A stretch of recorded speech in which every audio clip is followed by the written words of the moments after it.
Inspirasi 2025. Bersama dengan aku Marsha, hari ini kita bakal ngobrol seru nih dan juga pastinya tuntasin semua hal yang bikin kamu bingung tentang salah satu PK, yaitu adalah PK Hukum Tata Negara. Nah, tapi sebelum kita mulai nih, kalau misalnya pepatah sih sempat bilang ya, tak kenal maka tak sayang. Jadi mari kita kenalan dengan Pandang Pilih Inspirasi 2025. Papili adalah program dari Departemen Pilar BEM Level 4 yang bertujuan sebagai jembatan informasi antara teman-teman di KMFH dengan program kekursaan yang ada di Fakultas Hukum. Jadi udah nggak ada kata salah jurusan lagi ya buat teman-teman maba juga di sini. Nah, tentunya hari ini kita nggak bakal sendirian nih, karena pastinya sudah hadir juga di tengah-tengah kita sosok yang sangat luar biasa, yaitu perwakilan dari PK Hukum Tata Negara, yakni Kak Zita Mutiara dan juga Bang Nova Rabadan. Halo. Nah, mungkin boleh Kak Zita kenalin dulu ke teman-teman di sini, Kak. Apa aja nih format kenalan? Format pengenalnya dua sih. Ya udah, hai teman-teman kami yang lagi nonton, kenalin aku Zita Mutiara Salim. Aku mahasiswa semester 5 dari PKHTN. Hai Kak Zita, salam kenal. Boleh selanjutnya dari Bang Novel juga nih, Bang. Halo semuanya, namaku Noval, aku juga anak semester 5 dari PK Hukum Tata Negara. Halo Bang Novel, juga Kak Zita, seneng banget buat kita bisa ngobrol bareng-bareng di sini. Mungkin kayaknya teman-teman juga udah pada kepo nih ya, jadi mungkin aku langsung aja kali ya untuk lanjut ke jawabin pertanyaan pertama nih. Nah, yang pertama nih Bang, sama kakak, aku juga pengen tahu dong tentang PK Hukum Tata Negara ini. Menurut pendapat Abang sama kakak itu definisinya seperti apa sih? Karena di sini kayaknya masih juga banyak yang bingung ya sama PK Hukum Tata Negara. Katanya sih terlalu abstrak gitu ya Bang kakak. Jadi mungkin boleh dari Kak Zita dulu nih, boleh kenalin teman-teman di sini. Sebenarnya kalau matkul HTN sendiri udah teman-teman dapat ya pasti dari semester 2, ya kan? Udah semester 2 Hukum Tata Negara.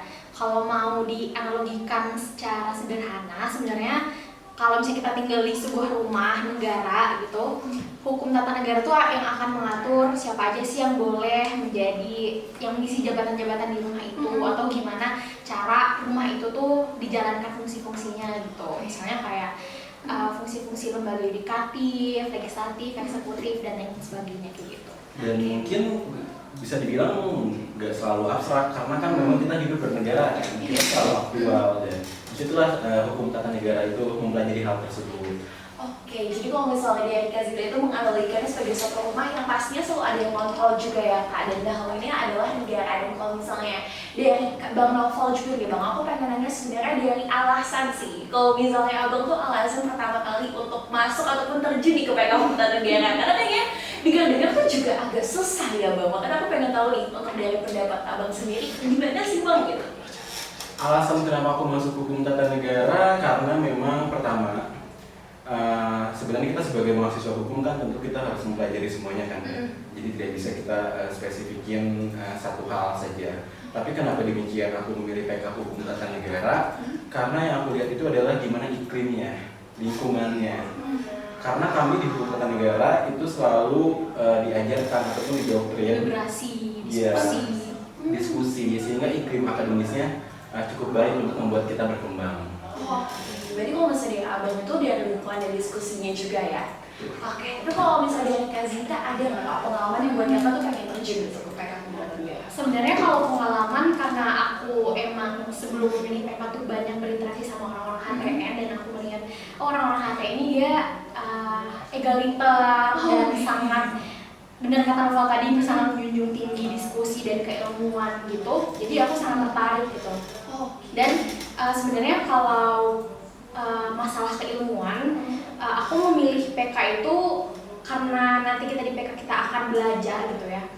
Jadi aku memilih PK tuh yang PK yang paling mendorong minat aku untuk terus penasaran dan lapar akan ilmu gitu loh. Dan di HTN tuh aku merasa aku tuh selalu dipaksa untuk lapar sama ilmu-ilmu gitu. Jadi minat belajar aku tuh paling terasah di HTN, dan itu karena lingkungannya selain karena keilmuannya juga. Oke, aku jadi tertarik juga sama Kak Zita. Tadi kakak bilang kan kalau misalnya sini ada belajar mendorong lapar akan ilmu. Nah, boleh nggak buat kakak sama Abang juga kenalin mungkin salah satu PK ataupun salah satu mata pelajaran di Fakultas Hukum yang terutama di PK Hukum Tata Negara ya, yang buat kalian tuh makin penasaran gitu. Aku juga penasaran di semester 4 atau 5 gitu. Kalau semester ini ada hukum acara MK, keimigrasian, kewarganegaraan.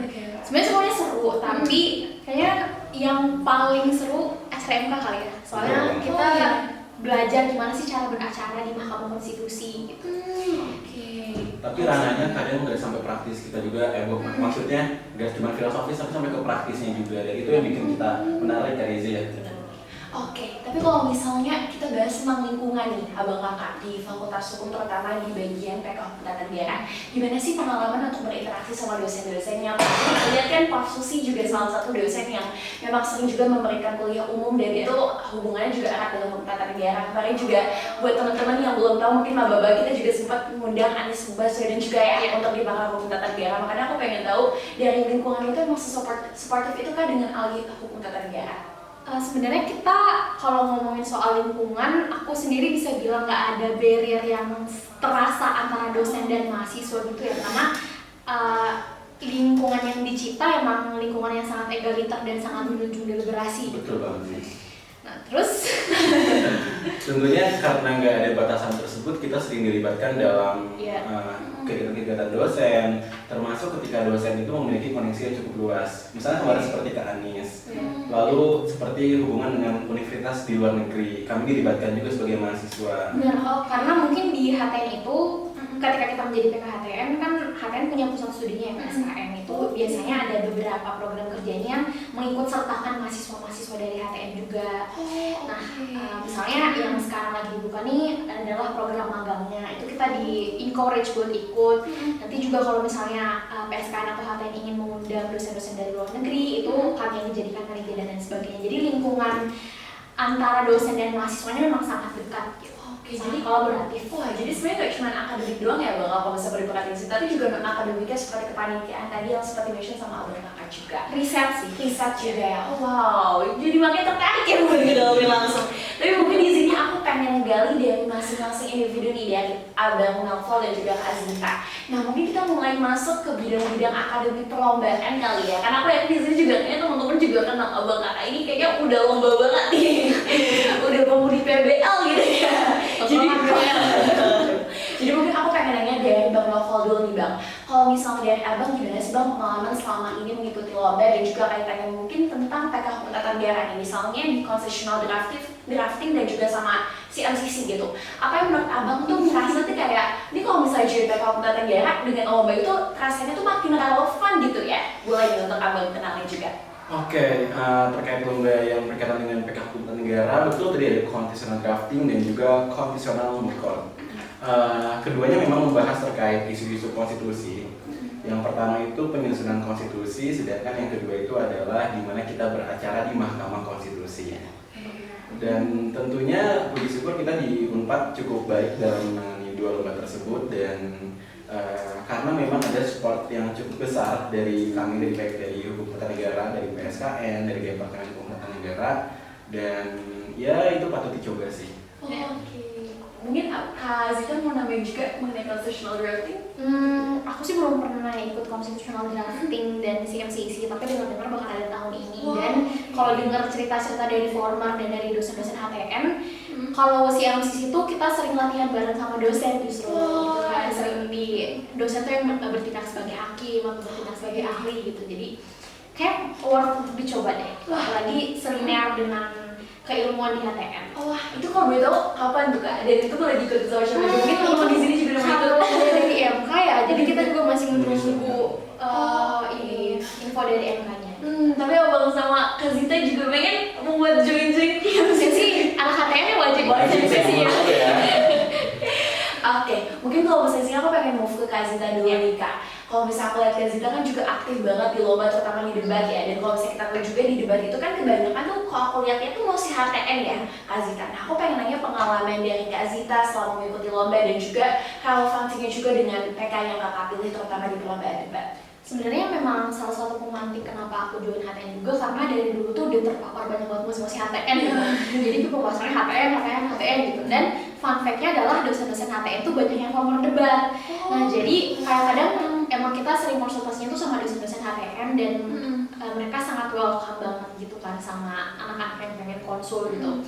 Dan di beberapa kali juga sempat latihan di, kalau kamu tahu, di Imam Bonjol itu kantor fakultas ya atau apa gitu? Iya, itu pasti fakultas. Iya, jadi kita kayak sempat verbal depan dosen-dosen HTN gitu. Dan itu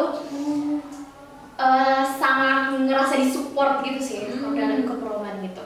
Oke, jadi sebenarnya dari dosen-dosennya juga terbuka banget ya kalau kakak buat lomba. Tapi mungkin aku jadi penasaran, ada nggak sih salah satu mosi yang mungkin teman-teman di sini juga nyoba mau terjun ke debat tentang HTN gitu ya? Dan awalnya kan ngerasa banyak banget gitu belajar, apalagi ketika mungkin diskusi sama profesor ataupun dosen tuh jadinya ngerasa makin banyak gitu. Mungkin boleh kayak gitu.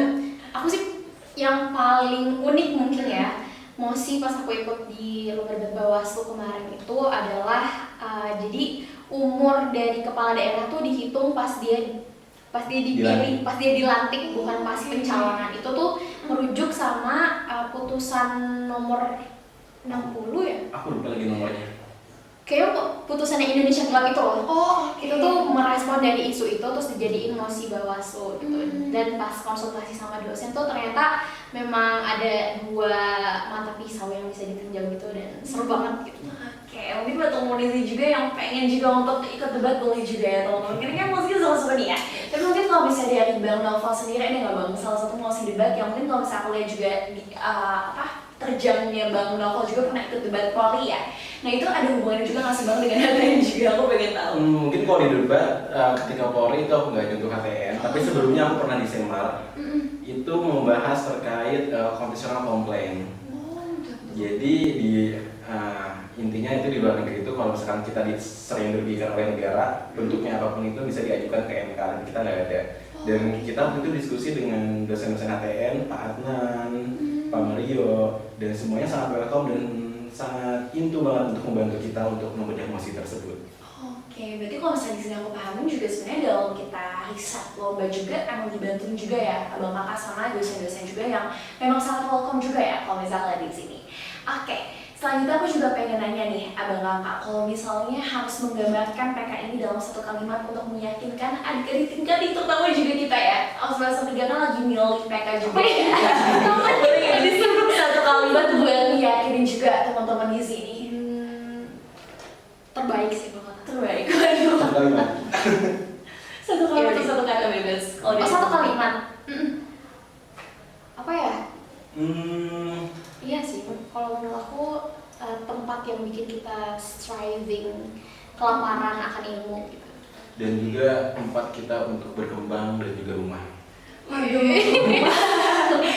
Tapi di sini aku pengen gali-gali juga sih Bang, karena kan kalau misalnya di aku lihat sebenarnya HTN ini tuh lumayan cukup banyak stigmanya juga ya di masyarakat. Wah itu mah udah banyak banget ya Bang.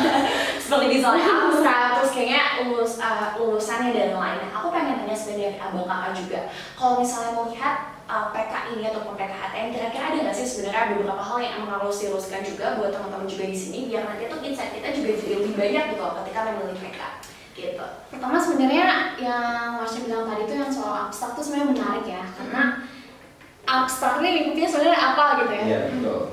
Pun kalau misalnya kita mau mengartikan abstrak ini sebagai sebuah pelajaran yang hanya mempelajari teori dan lain sebagainya, ternyata di HTN juga banyak mata kuliah yang sifatnya tuh teknikal, misalnya kayak perundang-undangan, imigrasi itu kita belajar gimana visa tuh ada apa aja, cara bla bla bla gitu, acara MK gimana cara kita mengajukan sebuah penunjuk undang-undang atau PHP di MK dan lain sebagainya. Dan yang kedua stigma soal lulusnya lama ya. Wah. Itu aku sebenarnya bingung ya, tapi kita sebenarnya sedang mencoba meramu, kita mau bikin kayak semacam penelitian gitu sebenarnya, riset gitu yang kita bakal proof bahwa stigma itu tuh sebenarnya salah berdasarkan nanti jumlah statistik lulusan di eval 4 gitu. Jadi bakal bawa evidence-nya gitu. Tapi sebenarnya kan kalau dari buku pedoman akademik di eval itu udah ada kan minimal SKS gitu yang ditetapkan gitu. Minimal 144 SKS buat lulus. Nah dan hal itu pun berlaku sama di HTN. Buat lulus di HTN tuh harus minimal 144 SKS, enggak 200 SKS gitu. Jadi ya semua PK pun mempunyai change yang sama untuk lulus tepat waktu gitu. Jadi itu mitos yang perlu untuk kita petahkan ya. Untuk kita jelaskan juga ya. Mungkin mitos yang sering banget aku dengar itu adalah kalau kita tuh nggak praktis. Wah kita cuma ngawang, kita cuma belajar. Nah ternyata enggak. Karena begini, mungkin dari pengalaman pribadi aku kali ya, aku kan pernah magang dan juga lomba. Mungkin lomba yang sangat praktis di HTN itu saat itu adalah legislative drafting. Bagaimana cara membuat undang-undang? Betul, karena mau semua institusi, mau pemerintah itu pasti bakal membuat peraturan. Dan kita di HTN itu mempelajari hal tersebut, ilmu perundang-undangan. Law making gitu, meaningful participation, materi muatan undang-undang dan lain sebagainya. Dan pemilu juga ya, termasuk hal yang praktis gitu. Karena waktu itu kita magang di mengurusi PHPKD ya kita. Dan itu masih ranahnya HTN juga. Jadi di HTN tuh ada mata kuliah kepemiluan, kita tuh akan belajar mengenai pemilu. Nah sebenarnya pemilu itu adalah hal yang praktis juga kan, gimana cara melaksanakan pemilu, sengketanya dan lain sebagainya. Jadi ya balance aja sih menurut aku antara pengetahuan teoritis dan praktikal di HTN gitu. Dan hal itu pun yang seharusnya menjadi disamaratakan di semua PK gitu loh, nggak ada PK yang lebih berat ke praktikal, nggak ada PK yang lebih berat ke teoritis gitu. Jadi sebenarnya kalau misalnya masih ada mitos tentang yang abstrak gitu juga sebenarnya harus dipakatkan juga ya Bang di sini. Tapi aku tadi penasaran juga mengenai legislative drafting yang sempat di-mention juga sama Bang Novel. Mungkin boleh juga nggak Bang dijelasin juga apakah itu sama seperti NMCC kah atau seperti apa itu Bang? Berbeda, karena kita di legislative drafting itu pada pokoknya menyusun untuk peraturan perundang-undangan. Jadi kita membuat 2 produk, yaitu undang-undang dan juga naskah akademiknya. Dan memang dalam praktiknya kita kan mengenal kita ada 17.000 lebih peraturan di Indonesia.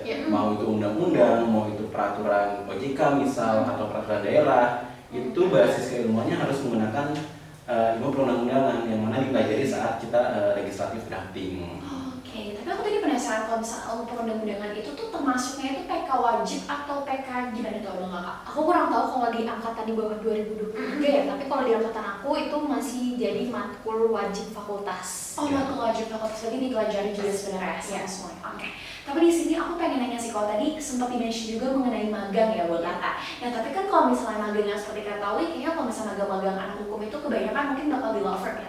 Tapi aku tadi sempat dengar kalau nggak salah magang di Bawaslu ya.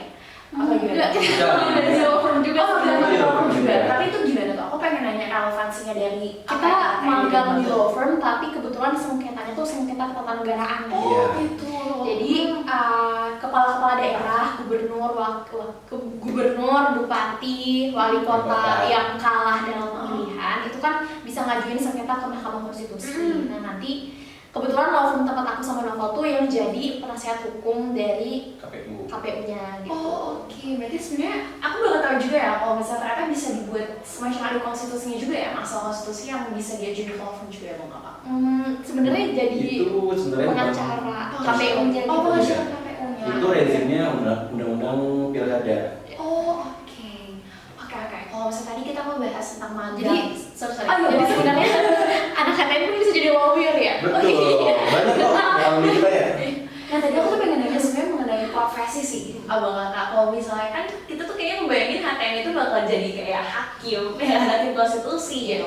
Makanya gak jauh-jauh dari peradilan. Tapi boleh nggak Abang Kakak di sini mungkin yang relevansi juga tadi sama topik pembahasan kita sebelumnya mengenai profesi apa aja sih sebenarnya yang bisa diambil gitu, dan juga sebenarnya luas banget ya kalau dari HTN.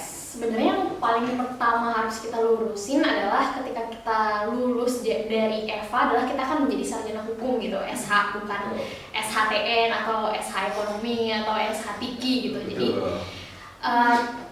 sebenarnya nggak ada lingkup profesi yang terikat di PK tertentu gitu. Pun sama halnya dengan sebaran lulusan dari HTN itu banyak yang bahkan ada yang jadi jaksa, itu kan lingkupnya pidana, ada yang jadi hakim, itu juga lingkupnya pidana, ada yang jadi di corporate, hukum ekonomi dan lain sebagainya. Jadi ya sangat amat bervariasi sih sebenarnya, tapi memang banyaknya adalah menjadi researcher gitu, menjadi peneliti. Betul. Dari Bang Novel, pengen nambahin Bang? Mungkin sama seperti Zita, harus sebenarnya profesi hukum sebenarnya itu lagi ya. Kita lawyer lagi, dosen lagi, research lagi, dan kami di HTM persebaran alumni pun cukup merata juga. Namun karena kita iklimnya researcher, mungkin kita menghasilkan researcher yang sangat mendaerah ya. Berarti kebanyakan sebenarnya kalau misalnya di HTM itu juga, walaupun yang harus dilurusin juga ke teman-teman, ketika kita lulus nanti kita bakal tetap menjadi sarjana hukum ya, betul. Tapi mungkin kalau misalnya di HTM ini emang fokusnya itu tadi kalau aku lihat itu emang dia researcher gitu ya. Banyakan sih jadi riset Banyakan karena orang-orangnya pada suka riset mungkin kali ya. Tapi aku juga penasaran deh kalau misalnya dari profesi HTN yang abang kakak rasa tuh ketika masuk ke lingkup HTN ini tuh linear juga gitu. Apakah linear dengan tujuan abang kakak ke depannya? Sebenarnya aku punya alasannya sendiri sih, karena kalau misalkan lebih jujur, aku mungkin nggak akan terlalu into ke bidang HTN karena aku lebih suka mempelajari semuanya seperti itu. Iya, Tapi kenapa aku di HTN? Karena di HTN itu mengajarkanku cara belajar yang baik dan benar, sehingga ketika aku belajar semuanya nanti itu aku terbiasa dan bisa gitu. Kalau aku sebenarnya untuk kedepannya mau gimana sebenarnya udah kebayang, aku udah punya plan abis lulus mau gimana dan ya emang selinier sama HTN. Dan benar kata Noval juga, aku memilih HTN bukan hanya karena keilmuannya aja, tapi karena di situ aku tahu gimana caranya belajar yang baik dan aku dipancing buat belajar gitu kan. Dan akhirnya di semester ini meskipun misalnya aku HTN itu nggak menghalangi aku untuk belajar PK lain gitu. Misalnya kayak aku suka belajar ekonomi nih gitu, jadi aku juga sambil sit in di mata kuliah ekonomi lainnya gitu. Jadi sambil belajar HTN belajar ekonomi juga gitu. Kalau kita udah kepancing buat belajar tuh pasti ada aja jalan. Iya. Oke, tapi aku tadi salah satu hal yang buat aku menarik banget itu adalah belajar yang baik ya. Kalau bisa dari Bang Novel tadi sempat bilang itu belajar sistematis mungkin ya kalau bisa aku bisa lihat. Tapi kalau menurut abang gimana tuh Bang? Tadi aku sempat pengen kepoin juga di bagian itu. Oh, terkait belajarnya? Iya. Mungkin karena kami di HTN tuh di kelasnya itu selalu dituntut untuk kita tuh mendalami, membaca. Sehingga ketika kita memandang suatu substansi itu tuh kita benar-benar harus diresapi. Nah, termasuk ketika kita nggak belajar tentang HTN, kita misalkan tentang belajar ilmu yang lain. Nah, karena kami di HTN terbiasa seperti itu, alhasil ketika kita belajar yang lain kita benar-benar membedah. Dan itu yang aku kejar dari lingkungan HTN. Kalau dari Kak Zita ada yang pengen ditambahin? Mungkin karena kelas-kelas di HTN tuh rata-rata kelas kecil gitu ya, jadi emang antara dosen dan mahasiswa tuh sangat intimate gitu. Jadi biasanya dosen ngasih bahan belajar, kita pelajarin dan itu tuh bakal dikuliti tuntas sama kita. Jadi proses diskusinya tuh sangat kerasa gitu di situ. Dan di akhir kita biasanya kolaborasi dengan dosen untuk bikin sebuah tulisan gitu. Di akhir kelas biasanya UTS atau UAS-nya tuh adalah sebuah jurnal gitu. Nah, jadi memang kita tuh diajarin gimana sih cara memandang sebuah isu dan bagaimana cara mengkaji sebuah isu tuh kayak gimana gitu. Oke, jadi aku lihat tuh model pembelajarannya juga sangat mengasihkan juga dan itu membuat kita makin belajar. Kalau misalnya tadi aku sempat konklusiin dengan 2 kata itu adalah belajar mendalami dan juga membaca. Iya. Oke. Mungkin kalau misalnya kan sekarang tuh ada tren yang kayak nggak usah lah kuliah kalau cuma presentasi ya. Nah, itu tuh hal yang kayaknya agak tidak mungkin ya kita jadi di HTN. Karena maksudnya kita juga langsung dikasih juga ya praktikalnya juga. Pun kalau kita mempresentasikan sendiri itu tuh bukan yang seperti dibayangkan teman-teman, kayak kita ngasih slide terus kayak diakhiri dengan sesi tanya jawab gitu. Tapi gimana ya jelasinnya? Kayaknya teman-teman harus ngambil matkul aja. Betul. Langsung nyobain satu matkul deh. Mungkin juga aku sedikit ceritain di acara MK yang aku ikutin. Jadi aku diminta sama Bu Lani untuk mempresentasikan satu topik. Dan dia ketika membantuku menyiapkan, dia memberikan aku cukup banyak buku. Dia memberikan bukunya 2. Nanti dibaca dan setelah itu didiskusikan bersama di kelas minggu depan seperti itu. Waduh, kayak makin seru banget nih ya. Tapi sayangnya nih abang kakak waktunya udah mulai berakhir nih. Jadi mungkin sebelum kita tutup juga sesi papil hari ini, aku mungkin boleh kali ya satu pesan gitu ya buat teman-teman adik maba di sini yang mungkin bisa secara general atau mungkin buat teman-teman maba yang pengen juga ngambil PKHTN. Mungkin dari Kak Zita atau Bang Novel dulu. Diperlahan sih Kak Zita. Pesannya sebenarnya semangat belajar, terus mengkritisi apa aja gitu.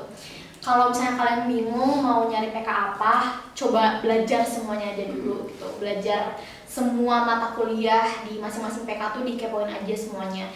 Terus pilih lingkungan yang paling menurut kalian bisa membuat kalian berkembang gitu.